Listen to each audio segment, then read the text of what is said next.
نحمدہ ونصلی علی رسولہ الکریم اما بعد فاعوذ باللہ من الشیطان الرجیم بسم اللہ الرحمن الرحیم وَإِن طَائِفَتَانِ مِنَ الْمُؤْمِنِينَ اقْتَتَلُوا فَأَصْلِحُوا بَيْنَهُمَا فَإِن بَغَتْ إِحْدَاهُمَا عَلَى الْأُخْرَى فَقَاتِلُوا الَّتِي تَبْغِي حَتَّى تَفِيَّ إِلَى أَمْرِ اللَّهِ فَإِن فَاءَتْ فَأَصْلِحُوا بَيْنَهُمَا بِالْعَدْلِ وَأَقْسِطُوا إِنَّ اللَّهَ يُحِبُّ الْمُقْسِطِينَ صدق اللہ العظیم رب اشرح لی صدری ویسر لی امری واحلل عقدۃ من لسانی یفقہوا قولی اللہم ربنا الہمنا رشدنا واعذنا من شرور انفسنا اللہم ارنا الحق حقا وارزقنا اتباعہ وارنا الباطل باطلا وارزقنا اجتنابہ آمین یا رب العالمین۔ عزیز ساتھیوں، جن حضرات نے سنت ادا نہ کی ہوں انشاءاللہ تعالیٰ سنتوں کا وقفہ دیا جائے گا، آپ لوگ آگے تشریف لے آئیں۔ ابھی میں نے آپ کے سامنے سورہ حجرات کی آیت نمبر 9 تلاوت کی ہے۔ اس سے پہلے کہ اس پر کچھ گفتگو کروں، میں چاہتا ہوں کہ جو دعا میں نے مانگی ہے اس دعا کو آپ سب حضرات پورے شعور سے، پوری توجہ سے اپنے دلوں میں مانگ لیں۔ دعا یہ مانگی گئی ہے کہ اللہم ربنا الہمنا رشدنا، اے اللہ، اے ہمارے رب، ہمیں ہر اس بات کا الہام کر دے جو تیرے نزدیک رشد اور ہدایت کا ذریعہ ہو۔ وَاعِذْنَا مِن شُرُورِ أَنفُسِنَا، اور اے اللہ ہمیں اپنے نفس کی شرارتوں سے محفوظ رکھ۔ اللہم ارنا الحق حقا وارزقنا اتباعہ، اے اللہ ہمیں حق کو حق ہی دکھا اور اس کی اتباع کرنے کی، اس کو ماننے کی، اس پر چلنے کی توفیق عطا فرما۔ سورہ حجرات کا مطالعہ ہم گزشتہ 5 ہفتوں سے کر رہے ہیں، اور پھر ذہن میں تازہ کیجئے اس کے مضامین کو کہ ایمانیات کے اعتبار سے ایک مسلم معاشرہ کیسا تشکیل ہو اور اس کے کیا تعلقات غیر مسلمین سے رہیں گے، اس پر خاصا گفتگو ہو رہی ہے۔ پہلی ہی آیت میں فرما دیا گیا یا ایھا الذین آمنوا لا تقدموا بین یدی اللہ ورسولہ واتقوا اللہ، کہ ایمان والو اپنے قدم ہرگز آگے نہ بڑھاؤ اللہ اور اس کے رسول سے۔ گویا کہ اسلامی جو ریاست ہوگی اس کا دائرہ کار بتا دیا گیا کہ وہ اللہ اور اس کے رسول صلی اللہ علیہ وسلم کے اطاعت کے سانچے میں ڈھلی ہوئی ہوگی، خواہ وہ اسلامی گھرانہ ہو، خواہ انڈیویجول شخصیت ہو، خواہ وہ مسلمانوں کے ملک ہو، یا اسلامی ایک پوری ریاست ہو، تو اس کا جو دائرہ ہوگا وہ اللہ اور اس کے رسول کے اندر رہیں گے۔ دوسری آیت میں اس طرح فرمایا گیا یا ایھا الذین آمنوا لا ترفعوا اصواتکم فوق صوت النبی ولا تجہروا لہ بالقول کجہر بعضکم لبعض ان تحبط اعمالکم وانتم لا تشعرون، کہ ایمان والو اپنی آوازوں کو نبی کی آواز سے بلند نہ کر دینا، مبادا تمہارے اعمال حبط کر لیے جائیں اور تمہیں پتہ بھی نہ چلے، جیسے تم آپس میں ایک دوسرے کے آوازیں بلند کر لیتے ہو۔ تو یہ روک دیا گیا اور اس طرف توجہ فرمائی گئی کہ تمہارے لیے مرکزی شخصیت اللہ کے رسول صلی اللہ علیہ وسلم ہیں، لہٰذا ان کا ادب احترام اور ان کی نصرت مدد، ان کی حمایت یہ تمہارا خاصہ ہونی چاہیے، اور ان سب سے بڑھ کر اپنی جانوں سے زیادہ محبوب آپ اس شخصیت کو رکھیں گے۔ اسی کے ساتھ افواہوں کی روک تھام کے بارے میں بتا دیا گیا کہ یا ایھا الذین آمنوا ان جاءکم فاسق بنبأ فتبینوا ان تصیبوا قوما بجہالۃ فتصبحوا علی ما فعلتم نادمین، اے ایمان والو تمہارے پاس اگر کوئی بد کردار فاسق کوئی خبر لے کر آئے تو اس کی تحقیق کر لیا کرو، کہیں ایسا نہ ہو کہ تم کچھ اقدام کر دو اور پھر تمہیں بعد میں پچھتانا پڑے۔ یہ تعلیمات جہاں انسانی طور پر انڈیویجولی بھی ہیں، وہیں ملکی سطح پر اور اسلامی ریاست کی سطح پر بھی ہیں کہ بڑی بڑی جنگیں ان افواہوں کی وجہ سے ہو جاتی ہیں۔ اور اگر ہم آج کے معاشرے میں غور کریں تو فیک نیوز کے ذریعے سے ایک تصویر تشکیل کر دی جاتی ہے،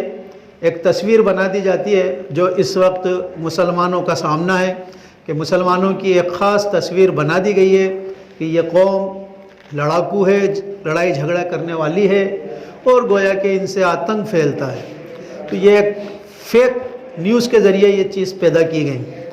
پھر اگلی جو گزشتہ ہفتے ہم نے مطالعہ کیا تھا کہ وَعَلَمُوا أَنَّ فِيكُمْ رَسُولُ اللَّهِ، جان لو کہ تمہارے درمیان اللہ کے رسول صلی اللہ علیہ وسلم ہیں، یعنی کہ یہ کسی کے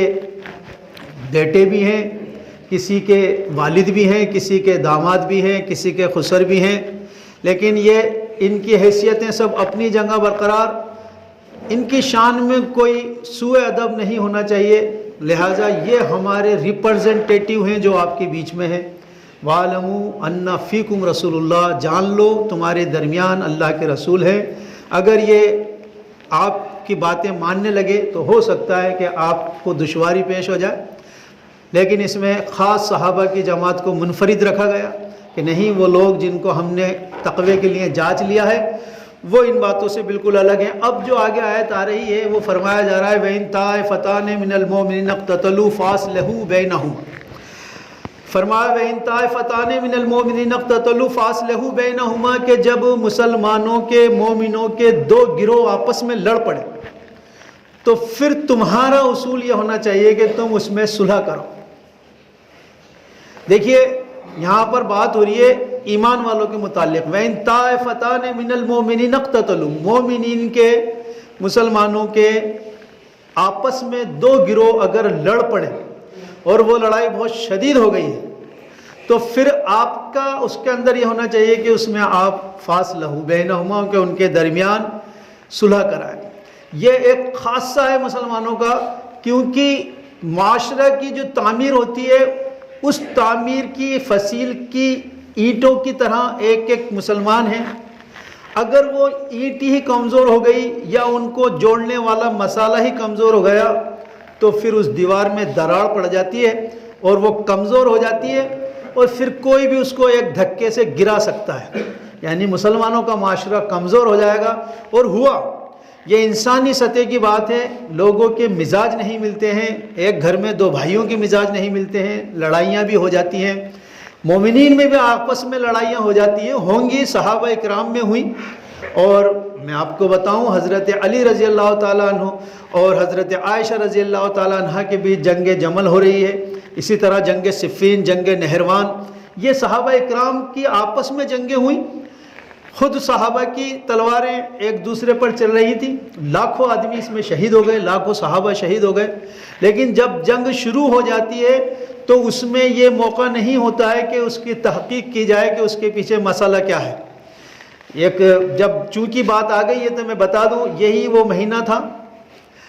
یہ جو مہینہ اس وقت چل رہا ہے کہ جمادی الاخری کا مہینہ چل رہا ہے، اسی مہینے کے اندر سن 36 یا سن 30 کے اندر حضرت علی اور حضرت عائشہ رضی اللہ تعالیٰ عنہ کے بیچ جنگ جمل ہوئی، اور اس کو جنگ کا نام دے دیا گیا۔ یہ پوری طرح سے وہ ایک سازش تھی، صبائی سازش، اس کے نتیجے میں یہ معاملہ ایک اندھیرے کے اندر ان لوگوں نے تیر چلا دیے، انہی کے ساتھی حضرت علی کی طرف بھی تھے، انہی کے ساتھی حضرت عائشہ رضی اللہ تعالیٰ عنہ کی طرف بھی تھے، اور جب وہ تیر آپس میں چل پڑے تو پھر اس میں ایسے ایسے صحابہ شہید ہوئے کہ جن کو دیکھ کر خود حضرت علی نے اپنے آنکھوں میں آنسو لا دیے اور کہا کہ میں کاش 20 سال پہلے ہی اس دنیا سے چلا جاتا تو آج مجھے یہ دن دیکھنا نہیں پڑتا، کیونکہ حالانکہ وہ ہماری ماں تھی حضرت عائشہ رضی اللہ تعالیٰ عنہ، لیکن ان کی طرف حضرت زبیر، حضرت طلحہ جو کہ عشرۂ مبشرہ کے ساتھی ہیں وہ ان کی طرف سے تھے۔ بہرحال لڑائی ہو گئی، اور لڑائی جب ہو جاتی ہے تو میں کہتا ہوں کہ اس میں موقع نہیں ہوتا ہے کہ کس نے کیا بات پھیلائی تھی کیا نہیں پھیلائی تھی، اسی لیے اس بات کو بہت روکا گیا کہ تمہارے پاس کوئی فاسق خبر لے کر آئے تو اس کی تحقیق کر لیا کرو۔ اگر لڑائی ہو ہی گئی ہے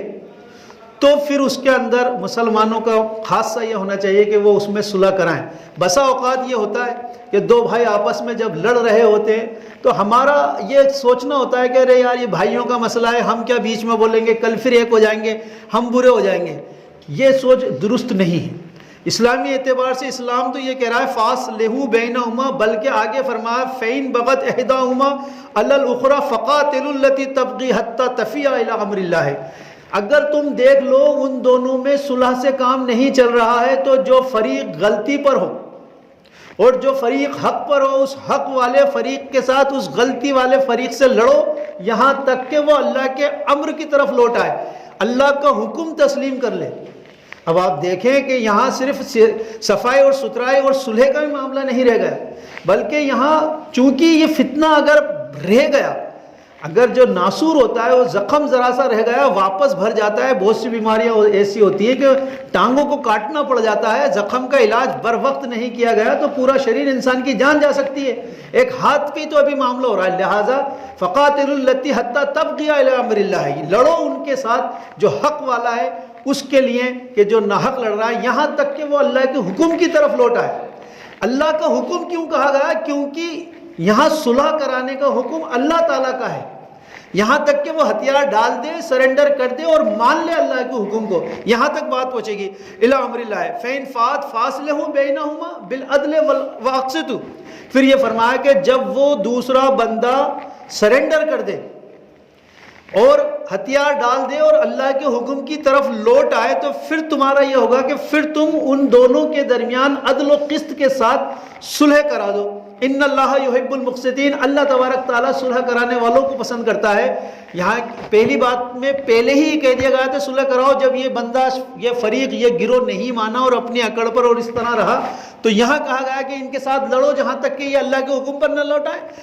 2 مہینے میں، 6 مہینے میں، 3 مہینے میں رزلٹ نکلتا ہے بہرحال. اور آج کل تو کورٹ کچہریوں میں یا تھانوں میں جلدی فیصلے ہو جاتے ہیں، جلدی سے صلح کرا دی جاتی ہے کہ بھئی اپنے معاملے درست کر لیجئے. اگر وہ معاملے درست کر لیں تو پھر یہ جو بیچ کے اندر تھے ان کے اوپر تیسری دھارا، تیسرا حکم اللہ کا یہ آ رہا ہے کہ پھر ان کو واپس صلح کرانی ہے ان کے لیے عدل و انصاف کے ساتھ. یہاں پر عدل و انصاف کا لفظ اضافی بڑھا دیا گیا، اوپر صرف صلح کا تھا. کیوں بڑھایا؟ کیونکہ اب جب تم دوبارہ صلح کرانے بیٹھو گے تو تمہارے دماغ میں یہ ہو سکتا ہے کہ ہمارے پہلے انہوں نے بات نہیں مانی تھی اور اس لیے یہ ہم سے لڑ لیے اور لڑنے کے بعد اب صلح کر رہے ہیں تو اب ان کو ہم مزید دھارائیں لگائیں گے،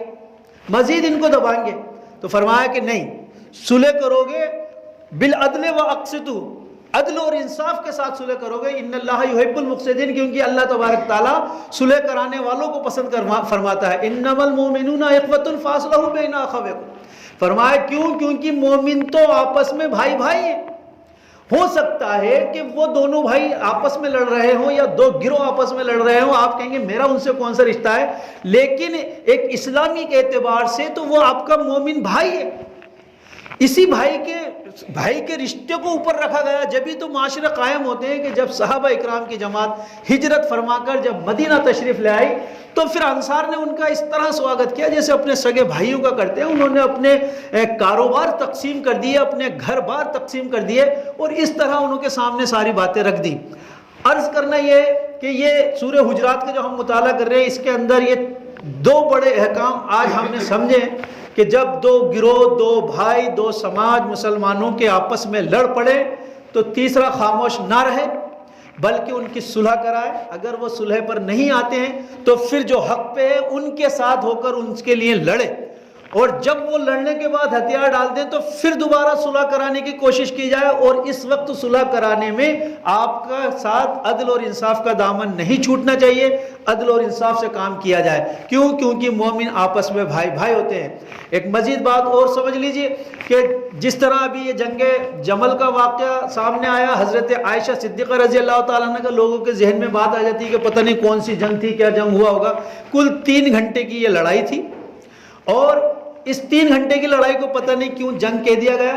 حالانکہ خواتین کو اسلام میں جنگ کرنے سے نہیں روکا گیا ہے. خود حضور کے زمانے میں خواتین جنگوں کے میدان میں آیا کرتی تھی اور جو ان کے اختیار میں ہوتا تھا، جہاں تک ان کی حدود اور لیمیٹیشنز ہوتی تھی وہ کام کیا کرتی تھی. یہ جنگ احد کے درمیان